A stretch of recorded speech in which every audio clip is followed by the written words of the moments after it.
मरीचिका आसन भाग 2 के अभ्यास के लिए अपने स्थान पर दंड आसन में आ जाएंगे। दंड आसन में आने के बाद में अभी अपने दाएं घुटने को मोड़ेंगे।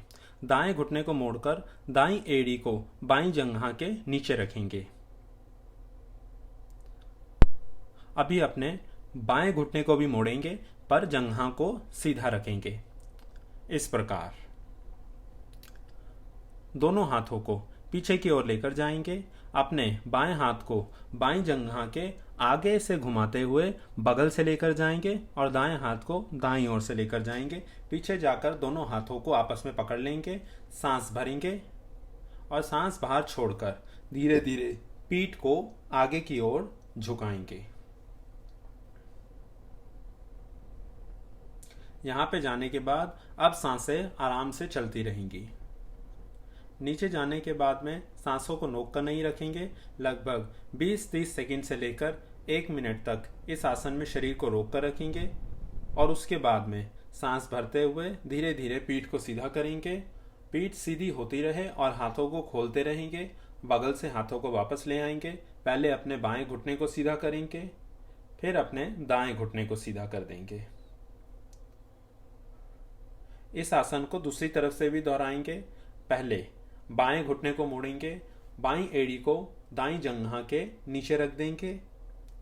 अभी अपने दाएं घुटने को भी मोड़ेंगे, इस पांव को सीधा रखेंगे और दोनों हाथों को पीछे लेकर जाएंगे। दाएं हाथ को दाएं जंघा के आगे से लेकर जाते हुए बगल से घुमाकर लेकर जाएंगे और बाएं हाथ को बाईं ओर से लेकर जाके दोनों हाथ पकड़ लेंगे। सांस भरेंगे, सांस बाहर छोड़ते हुए आगे की तरफ शरीर को झुका देंगे। नीचे जाने के बाद सांसें आराम से चलें। जितनी देर इस आसन को दाईं ओर से किया था उतनी ही देर इस आसन को बाईं ओर से भी करेंगे और उसके बाद में सांस भरते हुए धीरे धीरे ऊपर की तरफ उठते रहेंगे। दोनों हाथों को खोलेंगे, हाथों को वापस ले आएंगे, दाएं घुटने को सीधा करेंगे और बाएं घुटने को भी सीधा कर देंगे। इससे पहले वाली वीडियो में हमने मरीचिका आसन की पहली विधि का अभ्यास किया था और आज इस वीडियो में हमने मरीचिका आसन की दूसरी विधि का अभ्यास करके आपको दिखाया। इस आसन को 2-2, 3-3 बार तक दोनों तरफ से दोहराएंगे और प्रति एक बार में 20-25 सेकंड से लेकर 1 मिनट तक शरीर को रोक के रखा जा सकता है। जब नीचे की ओर झुकेंगे तो सांस छोड़ते हुए झुकेंगे, ऊपर उठेंगे तो भरते हुए। जितनी देर शरीर को रोक के रखेंगे उतनी देर तक सांसें आराम से चलती रहेंगी। इससे पहले जानुशीर्ष आसन का अभ्यास करें और इसके बाद में सेतु आसन का अभ्यास करें तो ज़्यादा बेहतर रहेगा। खिंचाव गर्दन के ऊपर, पीठ के ऊपर, कमर के ऊपर, नितंब, जंघा, पिंडली और घुटनों के पीछे अनुभव करेंगे।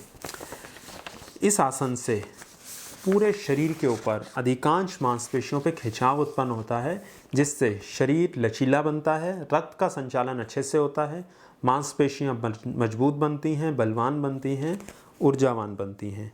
पिंडलियां, जंघाएं, नितंब, कमर यह विशेष अंग हैं जिसके ऊपर सकारात्मक प्रभाव इस आसन का पड़ता है। रीढ़ की हड्डी के लिए, कंधों के लिए और पीठ के लिए भी यह बहुत अच्छा अभ्यास है। इससे पेट पूरा दबता है, जिससे फेफड़ों में सांस लेने की जगह कम हो जाती है। कार्बन डाइऑक्साइड अच्छे प्रकार से शरीर से बाहर निकल पाती है। सावधानियों के रूप में कोई भी व्यक्ति इस आसन को कर सकता है जो भी इसको करने में समर्थ हो। पीठ दर्द होने पर, सर्वाइकल स्पॉन्डिलाइटिस होने पर, चक्कर आने पर वो लोग इस अभ्यास को बस ना करें।